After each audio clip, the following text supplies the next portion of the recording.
How's it going, everybody? Quinn with 74 Weld.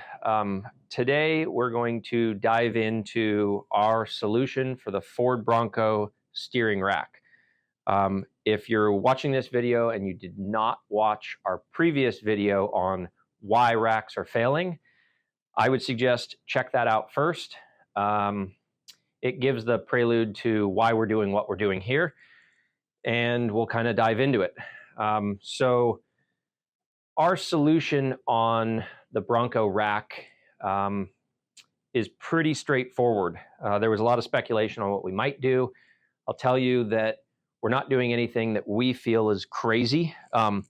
Here is our Ford Bronco full billet aluminum replacement rack. This uses the guts. We purchase and gut a Ford Performance Haas 3.0 rack and put it into our housing. I'll get into a few more details on that, but essentially you're going to be looking at a Haas 3.0 with a completely redesigned bar stabilization system. It'll come with Haas 3.0 tie rods, or we'll give you an ability to upgrade to some of that. So if you want to know about the failures of these things, we talk about that in the first video, but we'll dive into our solution. Starting on the passenger side, this is a pretty straightforward aluminum machined cap. We're trying out a couple different bushing materials. This right here is Delrin. We're also doing one out of a bronze material. We're testing that kind of stuff. Our goal here is to show you the housing, give you a first look, and let you know that this is in the works. So many of you have seen parts like this with a bushing, set it off to the side. Pretty straightforward, not too much to talk about. This, on the other hand, is where your motor mounts to, as well as your pulley and your angular contact bearing that's the main support for that rack bar, rides in here. To keep concentricity and precision, we add two dowel pins here. So these two pieces are a tight fit, slip together. And we'll move down. You have another tight slip fit for our main housing. So now we'll get into what we feel is the major improvement. So I guess on this side, you went from one point of contact on either your 2.0 or 3.0, which is that main angular contact bearing, to 2 points of contact. Now, I should note that the bearing to our bushing is a 5/10 slip fit, about 5/10 to 1 thou. It's about 120 times tighter than the factory bushing that really doesn't support anything. So you have effectively 2 points of contact on this side. Let's dive into this. This is really where we made some major improvements compared to the factory setup on this side. You'll notice that I talked in depth about a plain bearing and how this is the only support that you get on the factory style rack.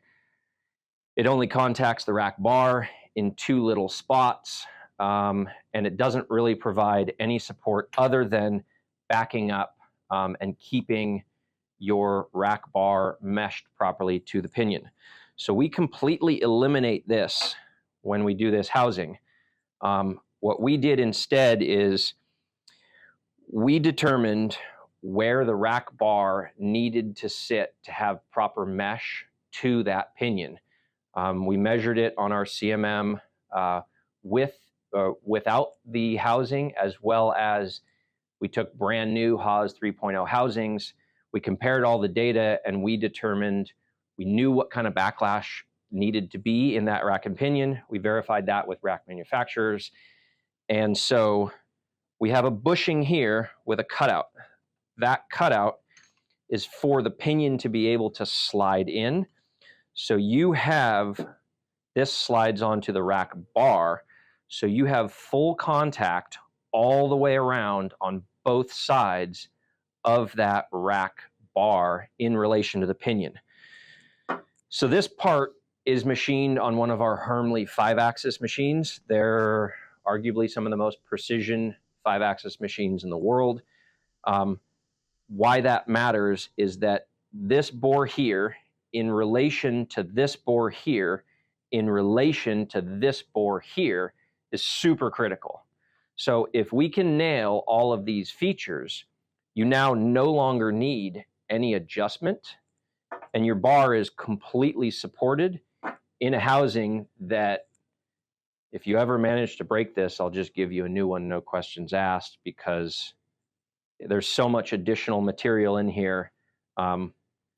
We basically have eliminated this as a failure point. Now, I'm not going to go as far as to say that the internals of this can't fail, but the housing is not going to be your weak point.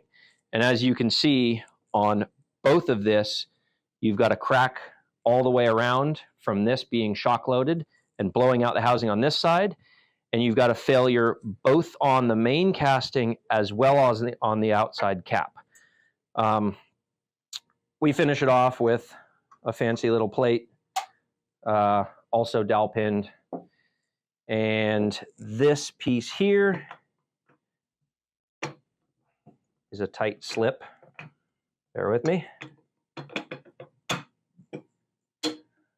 That's our housing. So let's talk about speculation on price. One thing we'll tell you is we're in the testing phase. We have not solidified where pricing on this will be, but I'll tell you right now, it's going to start at right about $3,000. That is if you currently have a Bronco Raptor or a Wild Track. If you do, and you want to send us your 3.0 rack, we will take it all apart. We will install it into our housing and we'll send it back to you. If you want to buy our rack, it'll come fully set up with tie rods right in the neighborhood of $5,000. Again, about $1,900 of that is the cost of the Haas 3.0. No, we're not going to sell just the housing and have you do it yourself, because there are some kind of nuances of how it goes together. So that's something that we will do here, and we will be shipping complete housings. I don't have an ETA on delivery on these because that really all depends on testing. I will tell you that this will be a plug-and-play system. And more details will follow. If you're interested in seeing it in person and coming to chat with us, King of the Hammers next week, we'll have this on display. We'll also have our Bronco portal on display. Check those out and subscribe to us, and we'll be uploading more videos in the near future. Thanks, guys.